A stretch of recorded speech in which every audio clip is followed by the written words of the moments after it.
इस कार्यक्रम के पुण्यार्जक हैं श्रीमती लक्ष्मी देवी स्वर्गीय कन्हैयालाल जी, श्रीमती विद्या सुरेश जैन, श्रीमती कनकलता रमेश जैन, श्रीमती सरोज सुभाष जैन, श्रीमती हेमलता स्वर्गीय संतोष जैन, श्रीमती रेणुका प्रद्युम्न जैन, पुत्र व पुत्रवधू, समस्त पंचशील परिवार, Bahubali colony Banswara, firm Arihant traders, Dahod road Banswara, Arihant tiles and granite, Kankaria campus, रिको ठीकरिया बांसवाड़ा। कैसे एक बहू घर को ध्यान रखना, घर को चलाना, घर को निभाना, ये पुरुषों के बस की बात नहीं, ये महिलाओं के बस की बात हुआ करती है। कैसे समाज को जोड़ना। मैं देख रहा हूँ कोई फूल बिछा रही है, कोई सामग्री ला रही, कोई चित्र बना रही है, तो तुमने बहुत सुंदर बनाया, उसने जिस भी बहू ने बनाया है। और मैं कह सकता हूँ कि जितना मैं नहीं हूँ उससे ज़्यादा बना दिया उसने, है ना। बहुत बढ़िया, तुमने बहुत सुंदर चित्र बनाया है यहाँ पर बैठ कर के। अब तुम्हें क्या राशि दे सकता हूँ, तुम तो जन्मजात राशि हो, अब तुम्हें क्या राशि दूंगा। लेकिन ये कह सकता हूँ कि जितना सुंदर चित्र बनाया है। बीवी यही है तो किससे बात कर रही है? अच्छा, किसी और से भी कर सकते हैं, जमाना उल्टा है। देख ले लेकिन बीवी किससे कर रहा है। तो कह सकता हूँ कि आदमी जितना सुंदर चित्र बनाता है उतना सुंदर अपना चरित्र भी बनाए तो जिंदगी कहाँ से कहाँ पहुँच जाती है। मैं तुम्हारा चरित्र, तुमने मेरा चित्र बनाया, मैं तुम्हारे परिवार का चरित्र बनाने को उपदेश देने यहाँ पर आया हूँ कि चरित्र हमारा बहुत अच्छा होना चाहिए। चरित्र इतना अच्छा हो कि महापुरुष भी हमारे चरित्र की व्याख्या कर सकें। तो ऐसा सुखद वातावरण यहाँ है। आइए सुभाष जी। नहीं, आप तो टाइम से आए, हम ही जल्दी आ गए। नहीं, सुभाष जी कभी लेट नहीं हो सकते, हम जल्दी शुरू हो गए, अब क्या कर सकते हैं।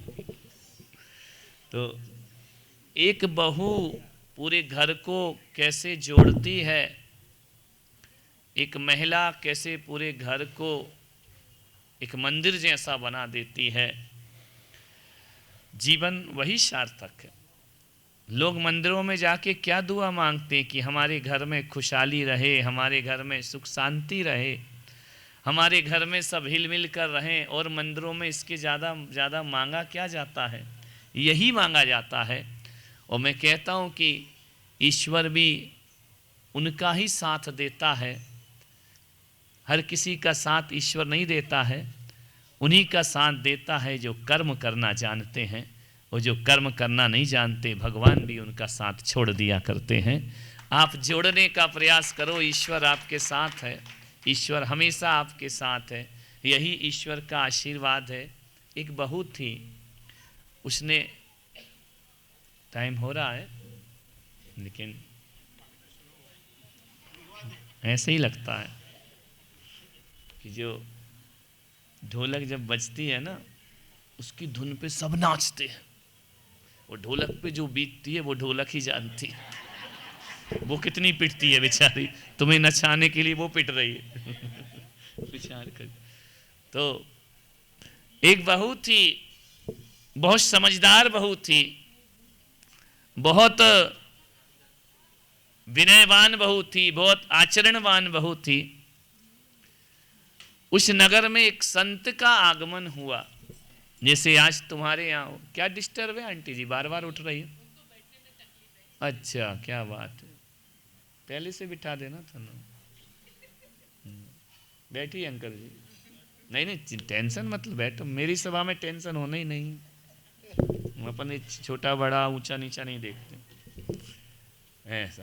अब तुम भी शांति से सुनोगे तो मैं भी शांति से सुनाऊंगा। अब तुम ऐसा बदलते रहोगे तो यहाँ सभा बदलती रहेगी। लेकिन क्या करें, महिलाओं को अकल थोड़ा देर से आती, जल्दी आना चाहिए। कहा ना कि भाई कुछ चीज़ों में तो महिलाओं को अकल पहले आती है। अब जैसे शादी की उम्र भारत में रखी गई है 18 साल और लड़के की रखी 21 साल। बोले इतना अंतर क्यों रखा, दोनों को 18 क्यों नहीं कहा? मैंने कहा जो अकल आदमी को 21 साल में आती वो उसको 18 में आ जाती, पहले ही आ जाती। तो बहू बड़ी आदर्शवान बहू थी। उस बहू ने सोचा कि इस घर को बदल के रहूंगी, इस घर में कुछ ना कुछ परिवर्तन करके रहूंगी, मुझे इस घर को स्वर्ग बनाना है। एक दिन उस नगर में एक संत का आगमन हुआ। बहू ने आहार की व्यवस्था की, चौका लगाया जैसे यहाँ चल रहा है। उस नगर में, उस घर में नगर सेठ था। कभी किसी संत के उसके घर में आगमन नहीं हुआ था। कभी किसी संत के चरण उस घर में नहीं पड़े थे। बहू ने, घर वालों ने हिम्मत भी नहीं की थी। ऐसा नहीं है कि घर वाले धार्मिक नहीं थे, लेकिन कभी आगे आने का उन्होंने हौसला नहीं दिखाया। बहू ने कहा कि संत जी पधारे हैं, मेरे घर में उनका आहार होना चाहिए। ध्यान रखना, जिन घरों में संतों के चरण ना पड़े, पुलक सागर के नहीं बोल रहा हूँ, संतों के बोल रहा हूँ, जिन घरों में संतों के चरण ना पड़े वो घर घर नहीं शमशान हुआ करता है। और जिन घरों में संतों के चरण पड़ जाएं वो घर घर नहीं पूजा का स्थान हो जाया करता है। आज तुम्हारा घर भी पूजा का ही स्थान हो रहा है, क्योंकि अभी आहार से पहले पूजा होगी, है ना? अभी भी हो गई पूजा। देवता भी उस घर की पूजा करते हैं। अरे किस काम की वह दौलत, किस काम की वह संपदा, क्या कमाया जीवन में, क्या बटोरा जीवन में। एक बात याद रखना नासिक वालों, कि सारी समाज को भोजन कराने का आनंद एक तरफ होता है और संत को एक गिलास देने का आनंद एक तरफ हुआ करता है। संत के हाथ में भोजन रख देना ये बहुत बड़ी बात हुआ करती है, उसका आनंद ही अद्भुत हुआ करता है। उसका शादी विवाह में कितने लोगों को खिला देना, खुशी तो मिलती है, लेकिन वो खुशी नहीं मिलती है जो साधुओं को आहार कराने से खुशी प्राप्त हुआ करती है। और एक बात और याद रखना, संत यदि तुम्हारे घर में आए हैं तो एक बात ये मत सोचना कि संत हमारे घर में आहार लेने आए हैं। अरे आहार तो बहाना है, वह तुम्हारा उद्धार करने के लिए तुम्हारे घर में आए हैं। वो एक बहाना है, केवट तो एक बहाना था गंगा पार कराने के लिए राम को। हकीकत में तो ये था कि गंगा पार राम को नहीं होना था, गंगा नहीं जिंदगी से पार केवट को करने के लिए राम चल करके आए थे। ध्यान रखना, वो तो एक बहाना था कि मुझे गंगा पार करा दो। अरे जो जगत को पार कराने वाले राम क्या गंगा पार नहीं कर सकते थे? कर सकते थे, लेकिन उसके बहाने उन्हें केवट का उद्धार करना था। और एक बात याद रखो, कौन कहता है कि महावीर चंदनवाला के यहाँ आहार लेने गए? अरे वो आहार के बहाने उसे बंधनों से, पापों से मुक्त करने के लिए उसके तलघर में पहुँच जाया। संत आए तो कुछ ना कुछ उद्देश्य हुआ करता है। सामान्य जन वह उद्देश्य नहीं समझा करते हैं। संत कभी किसी का मुफ्त में नहीं लिया करते हैं। अरे अंजलि भर लेते हैं तो दरिया भर लौटा दिया करते हैं। यह संत का जीवन है, साधु का जीवन है। एक बात याद रखना, कितना भी अच्छा भोजन बनाओ, कितने अच्छे आइटम रखो, 250-250 आइटम रख दो यहाँ पर, और सारे रिश्तेदारों को बुला लो, मेहमानों को बुला लो, समाज को बुला लो, शादी विवाह कर लो, आएंगे और खाएंगे। खाने की बात कहेंगे मजा नहीं आया। बोले क्यों? बोले ये आइटम तो था ही नहीं, ये थोड़ा स्वाद गड़बड़ हो गया था। खा भी गया, बदनामी भी कर गया, बुराई भी कर गया। एक बात ध्यान रखना, संत एक ग्रस्त आता है खाने के लिए तो वह भोजन में मिर्च मसाले देखता है, और एक संत आता है आहार को नैनों में नवदा भक्ति देखता है, वह स्वाद नहीं देखता है भक्ति कितनी है। संत तुम्हारे घर में आए हैं तो थाली देख करके नहीं आते हैं, वो तुम्हारी भक्ति देखकर तुम्हारे घर में आया करते हैं।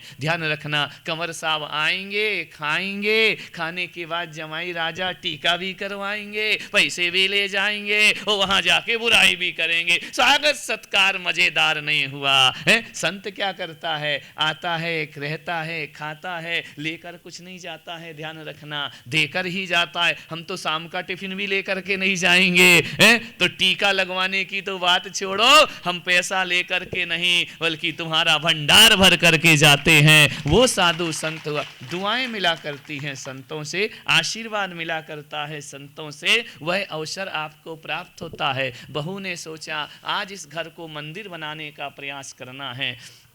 इसे मैं मंदिर बना करके रहूंगी। खड़ी हो गई दरवाजे पर साधु का प्रतीक्षा करने को, पड़गाहन करने के लिए। पूरे घर को मुझे बदलना है, बजाज का बल्ब नहीं है कि पूरे घर को बदलना है, ये जीवन का, जिंदगी की रोशनी है, धर्म की रोशनी। पूरे घर को बदल दूंगी। एक बहू चाहे तो पूरे घर को धार्मिक बना सकती है, और एक बहू चाहे तो पूरे घर को नरक जैसा वातावरण भी बना सकती है। उसने कहा नहीं, इस परिवार को मुझे बदलना है, इसको मुझे चेंज करना है। ऐसे नहीं बदलना है कि हमारी हुकूमत चलने लगे, नहीं तो ये बहुएं सोच बदलना है तो अब कल से देखो हमारे यहाँ क्या होता है, कुछ चीजें बदलना, कुछ नहीं बदलना। एक नई नई बहू आई, उसने जैसे ही घर में प्रवेश किया, सासू ने कहा, ए बहू ध्यान रखना। बोले क्या? बोले इस घर की जो परंपरा है वो बदलना मत, इसी परंपरा में जीना।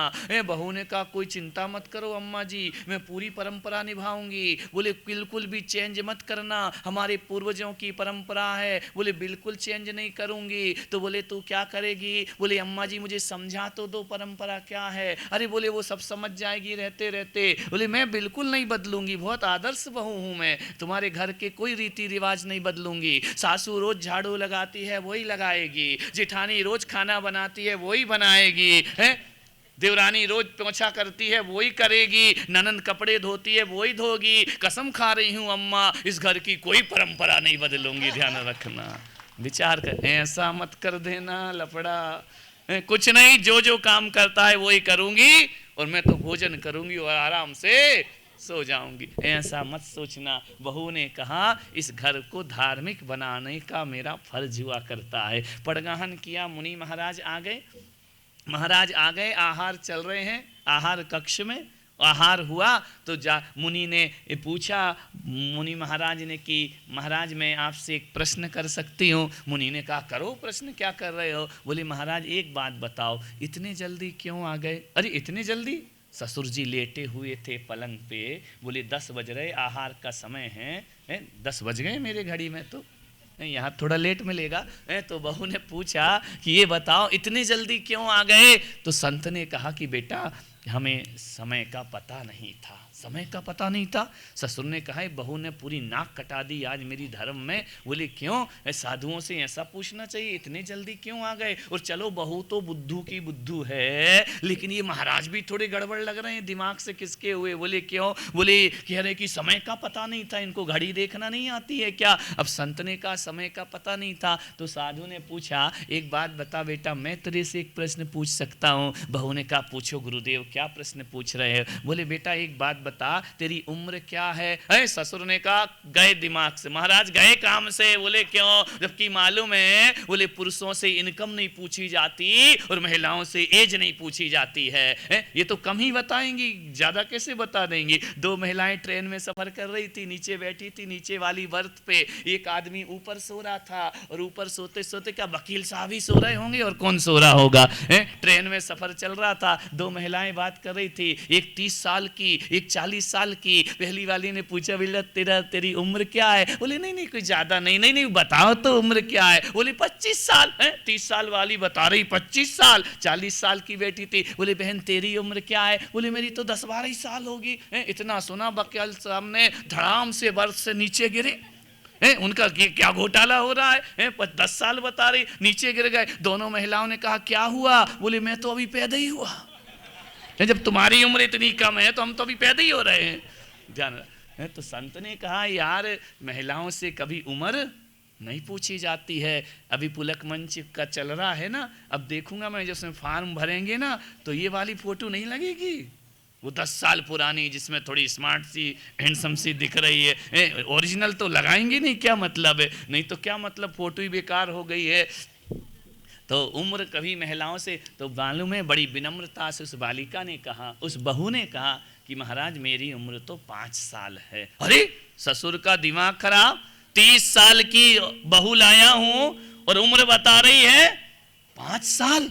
बोले बेटा एक बात और बता दे। बोले पूछो महाराज। बोले तेरी पति की उम्र क्या है? बोले 2 साल। पति 2 साल का, खुद 5 साल की। बोले ऐसे कैसे शादी हो गई? पूछा एक बात और बता बेटा, तेरी सासू की उम्र क्या है? बोले 4 महीने। अरे दिमाग खराब हो गया ससुर का कि 4 महीने की सास। अंकल जी 2 साल का पति और 5 साल की खुद। पूछा कि बेटा एक बात बता, तेरे ससुर की उम्र क्या है? बोले अभी पैदा ही नहीं हुआ है। अरे ससुर पैदा नहीं हुआ? बोले बेटा एक बात और बता, तू ताज़ा खाती है कि वासा खाती है? उसने कहा महाराज मेरे भाग्य में कहाँ ताज़ा खाना लिखा है, जन्म से ही वासा खाते आ रही हूँ, आज भी वासा खा रही हूँ। ससुर को तो अब बर्दाश्त नहीं हुआ, उसने कहा अभी अभी तो महाराज को ताज़ा आहार दिया है और ये कह रही है कि महाराज हम लोग तो वासा खाते, ताज़ा कहाँ खाते। संत ने कहा बहुत बहुत आशीर्वाद बेटा, खुश रहे, ऐसे ही घर को चलाना। चले गए। ससुर को बड़ा गुस्सा आया, उठे डंडे लेकर के, बहू आज तेरा दिमाग खराब, तुझे पागल खाने में जांच कराते हैं तेरी। बहू ने कहा पिताजी क्या हुआ? बोले तू क्या क्या बातें महाराज से फालतू की बातें कर रही थी, अपने घर में संत आए, अच्छी बातें करती, ज्ञान की बातें करती, फालतू की बातें। महाराज से ऐसा पूछा जाता है कि कितने इतनी जल्दी क्यों आ गए? तो संत ने, बहू ने कहा पिताजी जहाँ तक मैं सोचती हूँ मैंने कुछ गलत नहीं कहा। अरे बोले तेरा गलत सही, चल महाराज के पास। बहू तो यही चाहती किसी भी तरह ये महाराज के पास तो पहुँचे। जैसे ही पहुँचे संतशाला में, संत निवास में, महाराज से बोले महाराज महाराज पहली बार आया हूँ, ये बहू नादान है, ये अनजान है, ये कुछ नहीं जानती, इसको माफ़ कर देना, ये बहुत गलत उत्तर दी है। संत ने कहा नहीं तेरी बहू तो बड़ी होशियार है, बड़ी ज्ञानी है। अरे बोले लग रहा तुम्हारा गड़बड़ लग रहा है मुझे, आई क्यों तुम्हारा दृष्टिकोण गड़बड़ है, तुम में कुछ ज्ञान नहीं है। संत ने कहा, उस सेठ ने, संत ने कहा नहीं मेरा तो बिल्कुल सही है, और तुम्हारे जैसी ज्ञानी बहू दुनिया में किसी को मिल नहीं सकती है। अरे बोले क्या खाक ज्ञानी है, ये आपसे पूछ रहे इतने जल्दी क्यों आ गए? संत ने कहा इसने बिल्कुल सही पूछा, इतनी जल्दी क्यों आ गए? तो बोले कि ऐसे कैसे कितनी जल्दी, ये आहार का समय है तो आहार के समय तो आएंगे हैं। संत बोले देख सेठ, तेरी बहू ने जो प्रश्न किए वो नहीं है जो तू समझ रहा है, इसके प्रश्न बड़े अलौकिक प्रश्न हैं, इसके प्रश्न बड़े पहुँचे हुए गहरे प्रश्न हैं। इसने पूछा कि इतनी जल्दी क्यों आ गए, इसका मतलब ये नहीं था कि ये बहू कह रही है कि इतनी जल्दी क्यों आहार में आ गए, वो ये कह रही है बाल मुनि हो, छोटे से मुनि हो, इतनी जल्दी दीक्षा धारण क्यों कर ली? मेरा प्रश्न ये था इतनी जल्दी सन्यास क्यों ले लिया? 20-22 साल की उम्र में मुनि कैसे बन गए? तुमने ना संसार देखा ना घर परिवार देखा। तो बोले फिर आपने क्यों कहा कि समय का पता नहीं? तो बोले समय का अर्थ घड़ी का समय नहीं होता है, समय का अर्थ मौत हुआ करता है। मैंने ये कहा कि बेटा मौत का कुछ पता नहीं है, किस बुढ़ापे का इंतजार करूं, इसलिए मैं जल्दी से घर छोड़कर यहाँ पर आ गया। समय का क्या पता, मृत्यु क्या पता, क्या भरोसा कि बुढ़ापा आएगा भी या? अरे संत ने बहू की तरफ देखा, बहू ने कहा अब आया मजा। अरे बोले मजा कहाँ, भी देख तरी सजा। बोले क्या हुआ? बोले तू क्यों, कितने साल की है? बोले मैंने सही तो कहा 5 साल की है। संत ने कहा मैंने इसकी ये वाली उम्र थोड़ी पूछी थी, मैंने पूछा था कि तू ये आहार चौका वगैरह कब से लगा रही, धर्म ध्यान कब से कर रही है? तो उसने कहा बहू ने कि महाराज 5 साल से कर रही हूँ, 25 साल का जीवन तो मेरा बेकार चला गया, उसे तो मैं गिनती ही नहीं, वो तो मेरी सांसें खाने पीने और संसार में चली गई। अब जो 5 साल से धर्म ध्यान कर रही हूँ, मैं सोचती हूँ जिंदगी की यही कमाई है और यही दौलत मुझे आगे ले जाएगी, सुखी करेगी। वो बोले वो तेरा पति 2 साल का। अरे बोले पिताजी तुमको मालूम नहीं है क्या, 3 साल हो गए समझाते समझाते, तब मंदिर जाना शुरू किया है। इस कार्यक्रम के पुण्यार्जक थे श्रीमती लक्ष्मी देवी स्वर्गीय कन्हैयालाल जी, श्रीमती विद्या सुरेश जैन, श्रीमती कनकलता रमेश जैन, श्रीमती सरोज सुभाष जैन, श्रीमती हेमलता स्वर्गीय संतोष जैन, श्रीमती रेणुका प्रद्युम्न जैन, पुत्र व पुत्रवधू, समस्त पंचशील परिवार, Bahubali colony Banswara, firm Arihant traders, Dahod road Banswara, Arihant tiles and granite, Kankaria campus, RIICO Thikariya Banswara.